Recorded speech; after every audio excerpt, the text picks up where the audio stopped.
Welcome to Dungeon Mastering is Easy. This is the show that shows that anyone could be a dungeon master. Hello, my name is Vahid. I'm the host of the show. And today we are joined by the wonderful Robert Hartley GM. How you doing, Rob? I'm doing great. Thank you. Thank you for having me on. Oh, it's nice to have you here. Rob is the dungeon master from the wildly popular YouTube channel, D&D YouTube channel, Viva League D&D. And he also runs his own Twitch channel where he runs a variety of D&D content from chat-driven adventures, actual play chat adventures, through to reading rule books and everything in between. Indeed. Yeah, I consider myself like a D&D themed variety streamer, where it's like, as long as it's something to do with D&D, I'm usually doing it. You're in, yeah. World building, I'm in. Yeah, world building. I do Robert reads. I do all sorts of stuff. Cool. And today we're going to be talking about creating fights that are the right difficulty, which is something that I think new dungeon masters especially, but not only new dungeon masters, is something that people talk about a lot. Yes, yeah. I think I'd start with this topic. I'd start with the main thing to focus on is getting out of the idea that fudging is a bad thing or fudging is cheating. I think for me, fudging is a vital part. I don't even think of it as fudging. I think that gives it a negative connotation. I think of it as prepping the fight with information you didn't have before the fight. So if you prepped this fight 2 years ago and you're doing it now, nobody would have a problem with that. If you prepped it a month ago, if you prepped it an hour before you started, nobody would have a problem with it. So a lot of people think about prep for your game stopping the moment you start playing, as opposed to being like, oh, I am, as we are playing, I'm taking on board the information that I didn't have before, such as my players are a little bit low energy because they've been dealing with some horrible stuff in their regular lives, maybe, or it's really late in the day and they're all tired, or maybe their minds are on other things, or maybe they're just rolling really poorly today, or maybe they just really need a win for some reason. Like, all of that is information you didn't have before. And if you had it before, you would have changed your prep. You would have changed how you were balancing the encounter. Now that you do have that information, it's okay to now rechange your encounter. It doesn't have to stop the moment initiative is rolled. If you are in a fight and you intended for there to be three trolls jump out of this ambush and attack them, and you realize that would be a bit much for this from what I expect it to be, given how they're rolling and given how poorly they're taking out this first wave of goblins, I'm only going to introduce 2 trolls. That's perfectly okay to do, and it's not cheating. It is balancing on the fly. Yeah. As such, I also give my monsters abilities that are probably designed to be a little bit more powerful, so that I can choose to use them or not. Yeah. And they don't need to know that those monsters the monsters even had that ability. So, like, if they're fighting a wizard, for instance, the wizard might have a 5th level spell. Like Steel Wind Strike is a great example, and a genuine example from the D&D actual play that I run with the Viva League guys. In Adventures of Azerim, they fought a pretty high powerful wizard called Yaris Goldhorn, and he had in his pocket Steel Wind Strike, which is a 5th level spell where he can just teleport up to 5 different creatures and make an attack against each of them, and each of them takes something ridiculous like 5d8 damage or something. And it's like a massive damage thing. And it was a case of, I gave him that in case that they went in there all guns blazing and he started on the back foot. I didn't want them steamrolling that fight because that fight had a particular narrative purpose. It was there for a reason. It had to feel a particular way. And so if they'd have gone in there steamrolling it, he would have been able to pull that out of his pocket to sort of rebalance the scales during the fight. As it happens, they went in there really cautiously and gave him an upper hand, and he started the fight with the upper hand. He was able to cast some preparatory spells before he even kicked off. And so if I'd have then pulled out that spell, it would have steamrolled them. And that was not the intention. So again, like on the fly, I'm balancing it by giving them abilities that I can either choose to use or not. So in terms of that, what are you thinking around changing the hit points of a creature in the middle of a fight? The way that I do hit points and have for a while, I really love. I'm really happy with it, and really proud of the fact that I take the hit points of a stat block. So if a goblin, maybe goblin's not a great idea for various reasons. Let's say let me pull one up while we're talking. Let's say a hill giant. Yeah, you've got hill giant from memory. That's 105 hit points. Let me tell you what it has in the brackets after its hit points. It's got 105, and then it brackets 10d12 plus 40. Right. that bracket isn't there just completely superfluous. It's saying that's the hit how points they that it figured it has, out. and it could have anywhere between them. And so what I do before a fight is I look at hit points as kind of like a window rather than a single number. And so I go, if I'd have happened to roll a 1 on all of those 10d12, then I've got 12 plus 40. Yeah. That hill giant could theoretically have anywhere from 52 hit points if I'd roll minimum to, if I'd rolled max, if I'd rolled a 12 on all of them, that's 120 plus 40. That could be 160 hit points. So that hill giant has anywhere between 52 and 160 hit points. And 105 is just the average. So when they're fighting it, I'm considering 105 to be like the peak in the middle. But I know that it's got anywhere between this and this. So if the fight is turning into a real slog and it's taking up way more time than I expected it to, and we've got other stuff that I want to get to today that's more important. Then by the time they get to 62, I consider that the minimum of the window. The next cool moment, the next like big epic attack that they do, the next time somebody gets a crit, or the next, if like one of the rangers has got like hill giant as his backstory, and he's like, "Oh, hill giant killed my family, and it's my favorite enemy." The next time he takes an attack on it, boom, I'm gonna make like hill giant go down. Conversely, if they've come in guns blazing, steamrolling, crit after crit after crit, the paladin is smiting, and they've done 100 damage to it in like a round, and you're like, this was meant to like take out some of their resources. This was meant to be a bit of a fight. Then they'll have to get it all the way up to the maximum, which is 160. Like they're going to have to keep going until I feel like, all right. And doing it that way, I don't feel like I'm. There are some dungeon masters who'll go, I just make up whatever the hit points are on the fly, and when it feels like it, they die. I don't like that way of doing it, because it means that so many of the features of D&D that are about, when you crit, you get to put an extra dice in. There's so many things about like the hit points and how much hit points damage you can do. And I don't want to just completely nullify that. So the hit points still matter. Because even if some like cool story ending to the fight hasn't happened by the time it hits the maximum of the window, 160 hit points, then so be it. It's reached the maximum that I'm ever going to fudge it to, and the hill giant dies. As a pause just for a moment, well, one of the things you mentioned is like there was a popular concept about 4 years ago around the idea that to simplify things for Dungeon Master, rather than considering a pool of hit points, that you give them a number of times they can get hit and then they go down. And that's what you're talking about. That doesn't. I agree that I don't think that works with the D&D dynamic as well. If a mage who's just hit 5th level unleashes their first ever fireball, right? But you've decided they need to take 3 hits, and then a wizard pulls out a staff and hits it for 4 damage. Boink, boink. Exactly right. Where's the drama in that? And also if you go, it goes down after you've been hit 5 times, cool, then the fighter rolls well on initiative, goes first, has 3 attacks per round, and does an action surge and takes it out before anybody else. Boring for everyone else, right? It's boring, right? I have seen sort of a middle ground being proposed by DMs before, like saying, especially DMs who aren't good with numbers and keeping track of mathematics, maybe dyscalculia, whatever, and they just go, I just round down to the nearest 10, so if they've done, or like 5 or whatever number's easy for them, and they go, instead of having X number of hit points, he's got X number of like circles that I can tick off.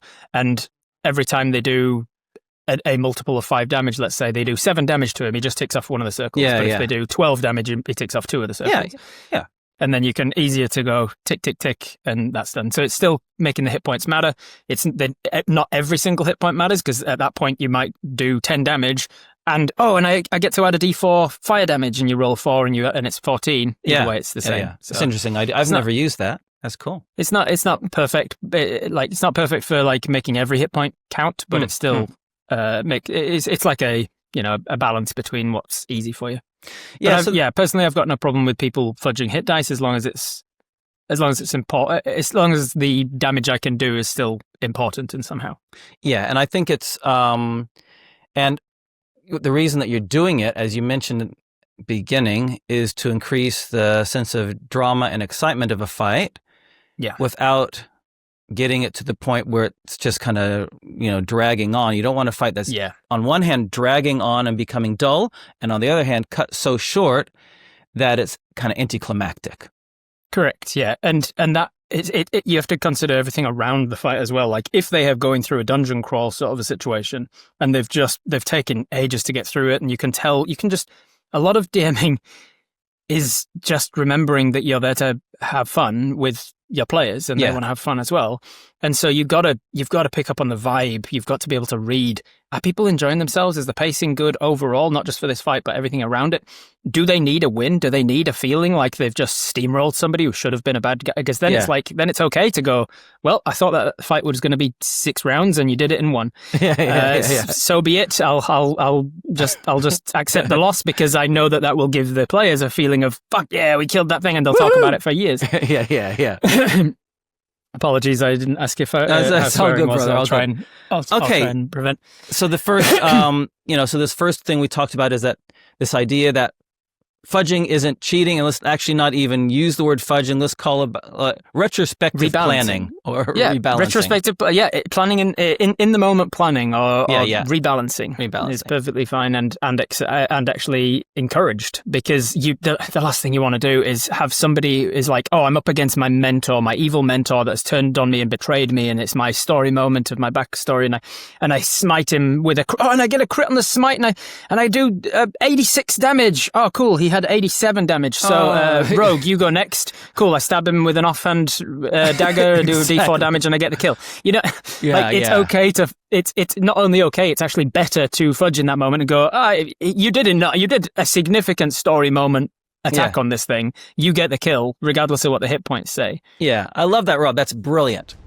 In a few seconds, Rob's going to share some thoughts on using the controversial challenge rating system. In the meantime, we want to tell you about a book that we're making that has orcs for every difficulty kind of fight you're going to face. It's called You Need More Orcs, and it has 60 original orc stat blocks covering a huge variety of situations. It's full of fun and fierce foes or friends, but there's a lot more to it than that. There's stuff on orc social structures and cultural practices, fortifications. There's stuff on orc phrases and sayings and name generators. So head to the video and podcast description down below, because you know what? You need more orcs. There's the kind of core tool that are used in the DM's book is challenge ratings. I'm curious to know if you have any thought about challenge ratings or anything else around this, around creating fights that are the right difficulty. Challenge ratings are one of those things that almost everyone I know hates, but also nobody's ever come up with a better solution. Honestly, they're like a necessary evil. Yeah. Everybody hates challenge ratings because they're so poor. They're so poorly done. There are literally, no exaggeration, there are literally challenge rating quarter monsters that could TPK a party of like level 7s, like just by bad rolls. Like the Shadow is a perfect example where it's like every time it hits you, it subtracts a D4 from your strength score. If you have a party of level 7s that none of them are like raging barbarians or fight, maybe you've got dexterity-based fighters and intelligence-based wizards and charisma-based casters, and all of them have kind of used their strength as kind of a dump stat, and you hit them with a 1 or 2 challenge-written half, I think, shadows, and you just happen to be really lucky they happen to be unlucky. You're lucky with your DM in rolling, and it's like, you're hitting them with every single attack and draining a 4 points of their strength score every time, and suddenly, before you know it, somebody's gone down dead. Yeah. And as soon as one person goes down dead because of action economy, suddenly the balance tips even further in their favor because they've got fewer attacks, and suddenly you've TPK'd a party with a challenge rating half monster. So everybody hates it, but they are necessary in that you can get a very vague rule of thumb from it. You don't want to be putting a challenge written 14 monster up against a party of level 5s. No, that's right. Yeah. So I think, unfortunately, a lot of it comes with experience. You just, after having DM'd for long enough, you will pick up on like the vibe of like, this is probably too powerful here. I'm gonna subtract 2 from its attack modifier, or I'm going to, like literally just yesterday, like playing D&D with the Viva guys. There was a monster that I put them up against. I gave them a particular difficulty, 18 armor class, let's say. During the fight, I realized nobody is rolling this. Nobody is hitting this. I'm gonna say that after a particular moment of the fight, they managed to do something that destroys a part of its armor, and I'm gonna pretend like that was planned all along, and his armor now goes down to a 16. That's a great idea. Right? You can change things on the fly. You are encouraged to change things on the fly to go, this is, I put a thing against them that turned out to be too powerful, either because it's designed that way or because they're just rolling poorly. Maybe that's what terrible decisions. Maybe that's what Tolkien did for the for Bard the archer who kills Smog. Oh, right? yeah, kills Smog. Smog's destroying a town, and they're like, they're not killing this thing. Well, let's give him a single arrow that can shoot from a crossbow. Yeah, and we're gonna make it a dragon slaying arrow, and yeah, exactly right. And you add on extra d6. And because he hits him in this very particular point, it's okay to change things on the fly to be like, you start hinting to your players, if you realize that there's like he's every time you hit him, he's wincing against his left eye. He's trying to protect his left eye for some reason. Oh, okay, now you've given him a weak spot. If you can do double damage if you hit him in the left eye, you've just suddenly come up with something on the spot. Yeah, I love it. And so I don't want to put people off by saying it comes with experience, because the thing you need to remember is, everybody is going to know you're new to the game when you're new to the game, and that is okay. You are going to make points. When I was new to the game, I almost TPK'd my party with a band of gnolls because I didn't realize how powerful the gnolls would be, and they rolled really poorly during the session. And so it's okay to raise the curtain and just like say, hey, I'm human and I'm fallible and I made a mistake there. Can we retcon it? Or do you guys want me to like introduce like an archfey comes in and saves one of the characters' lives, brings them back to life, but now you owe this archfey a thing? Or do you want to go on like a mission to the afterlife to get your friend back? Or how do we want to do this? I'm happy to just ignore this last session and just say like it never happened because I screwed up or whatever. Or it's okay to talk to your players and say, that was a bit too powerful, wasn't it? Yeah. Or vice versa. That was a bit weak. I didn't expect it to be that way. Can I say that the bad guy like escaped at the end rather than you killed him, and he's going to come back and shake his fist and be like, I'll get you yet. Yeah. Cool. I think one of the things about challenge ratings I think is interesting, going back to what you were saying before, like it's not a perfect system, but it's the best system that we've got for giving a general idea of difficulty. It was when 5e first came out with this concept of challenge rating, it was 2014, and a huge number of the people that came on the D&D bus were dungeon crawlers, right?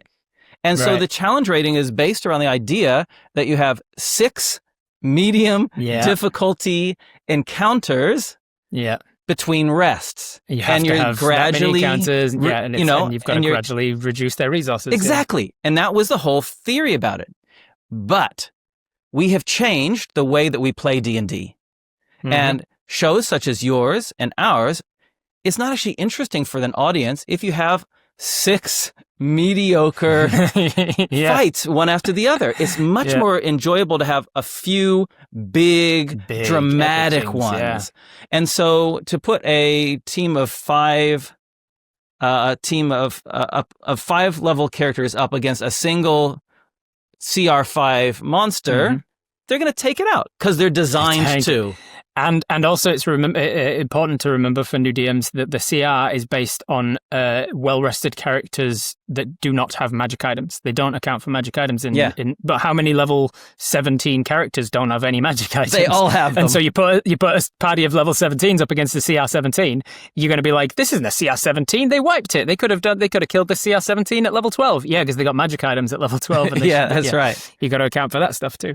Yeah. So I think it's good I think those CR things are really helpful. And I think it's helpful to know that, if we want an epic fight and they're fully rested, we definitely don't go with the CR. And you're right. With experience, you know that actually a team usually punches harder than one expects them to. Usually. Yes. Yeah.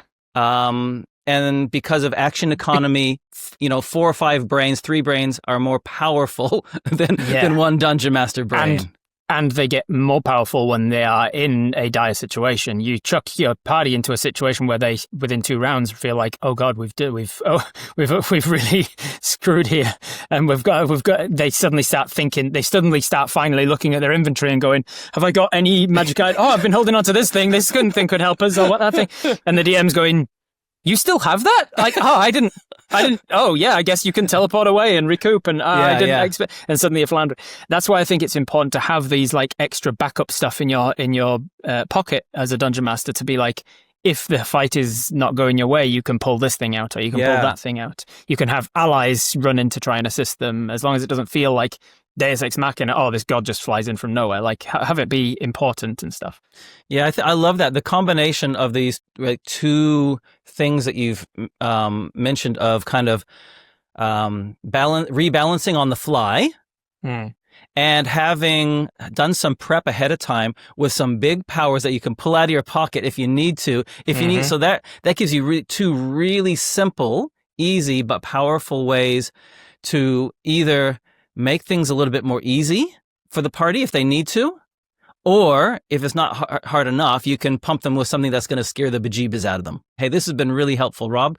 Really helpful. I've learned some things for this. This has been great. One of the things I love about D&D is I've been playing D&D for a very long time. But whenever I have these conversations, people always have good ideas that I'd never heard before. I love it. I still watch people's tips and tricks videos on YouTube. Like, I've been doing this for however many years professionally. I'm well known in all these different spaces, but also like, I don't know everything. Like, let me get tips and tricks from this guy. How do you make boss fights more interesting? How do you do this? How do you do that? Yeah. Cool. Hey, so what we're going to do now is we're going to do a regular segment. We are going to do a segment, which, segueing straight off of this, which is called a rules test challenge. All right. Now, and this is very simple. We each get to quick fire, ask a question back and forth. You ask a question, I'll ask a question, or vice versa. A point for each correct answer, and sometimes there are half points awarded or whatever. All right? Okay. I'm excited. I'm known for my encyclopedic knowledge of D&D. So well, that's great. And you can test me in it. I'm super excited about it because I've been playing Dungeons and Dragons for 43 years. All right. That gives you a disadvantage though, because you know all of the other editions. It actually does become confusing. Those rules start to confuse things together. Okay. So here we go. You ready for the first one? I'll go first. I'm ready. You ready? Okay. We're gonna start. Let's see if it's easy.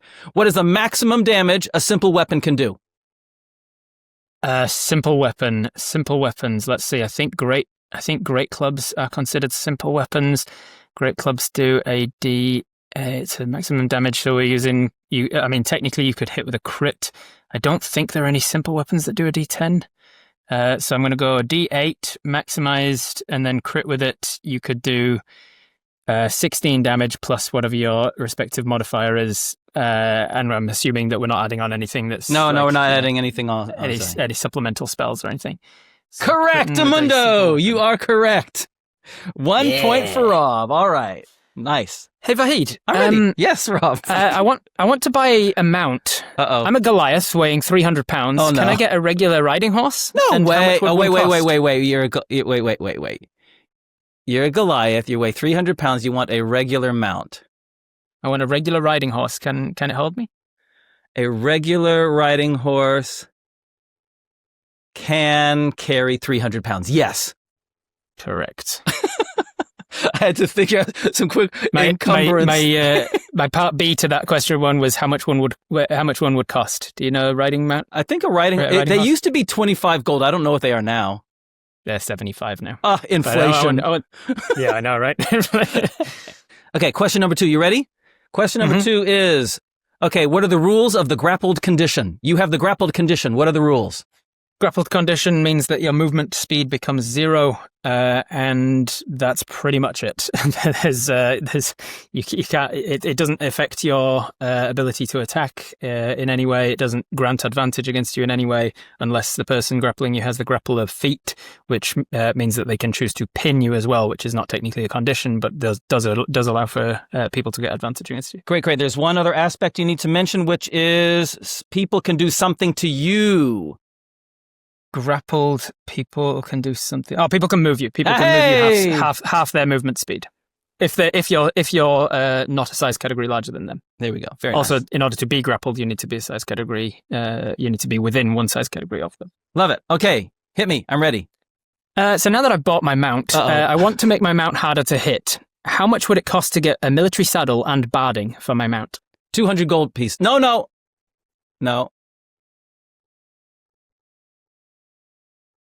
I'm going to say military barding. This is a complete guess. I'm going to say 1,200 gold pieces. Well, here's the thing.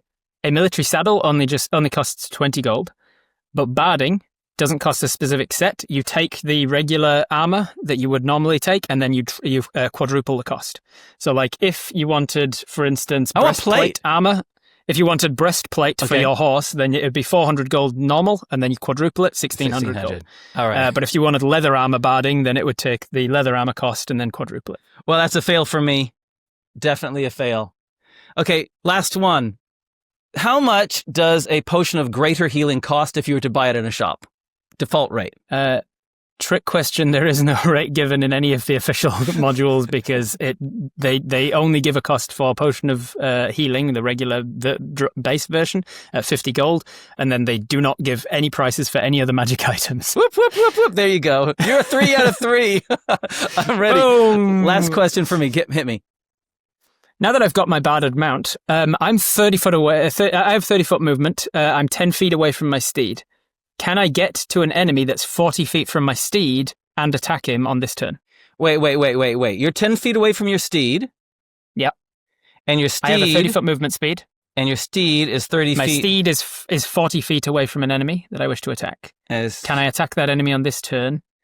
Do you have... Oh, my goodness. I don't even remember the 2014 Horse Rider's feat, which allows you to do fancy things.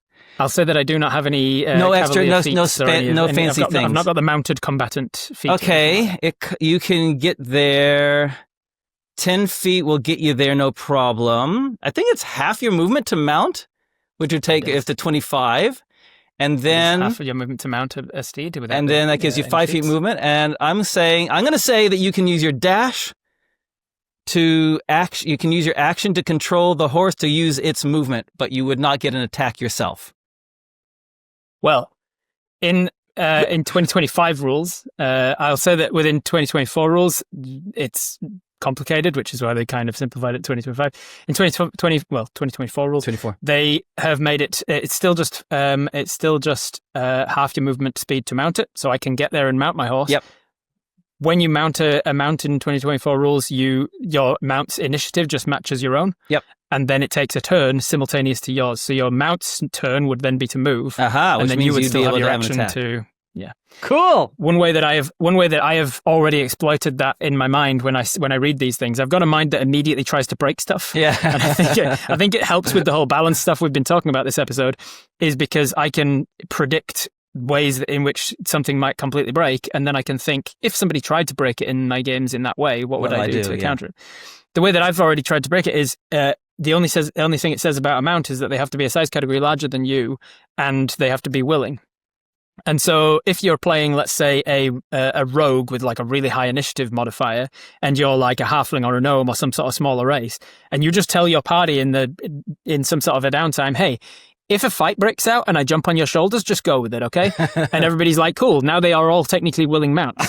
As soon as a fight breaks out with your huge initiative, you climb on their shoulders, their initiative jumps to match yours, you dismount them with only 5 feet of movement. If you get the mounted combatant feat, which allows you to mount for only 5 feet of movement, you mount one of your other allies and you dismount them. You mount your other allies and dismount them. And suddenly the entire party has got your initiative modifier at the very start of the fight. Just because you've climbed on them and dismounted them. It's ridiculous, but technically rules as written. Fun. Hey, Rob, this has been super fun. Always love hanging out with you. Let us know, please, how can people connect with you and your content? So you can find me all over the internet at Robert Hartley GM. That's Robert, R-O-B-E-R-T. Hartley spelt H-A-R-T-L-E-Y. With GM at the end for Games Master. And you can go to roberthartleygm.com. That's my website. From there, you can link to all my other things. You can find me on Robert Hartley GM on Instagram, on YouTube, on Twitch. I'm all over the internet, Robert Hartley GM. Or you can find my work with Viva la Dirt League by searching for Viva la Dirt League D&D. Wonderful. Hey, Rob, it's been so fun hanging out with you. Thanks so much for coming along and sharing these very helpful ideas. Thank you very much for having me. And guys, if you want to help the the Dice Legenz channel, head over to our Patreon page. You can follow for free, or if you really want to support us, there are 3 simple tiers of ways that you can financially back us as well to help our channel grow. All right, guys, get some dice, get some friends, do some dungeon mastering, because dungeon mastering is easy. Catch you later. Bye. It's wonderful to see all the new Patreons that have popped in over the last couple of weeks. If you want to see your name in these credits as well, hit us up.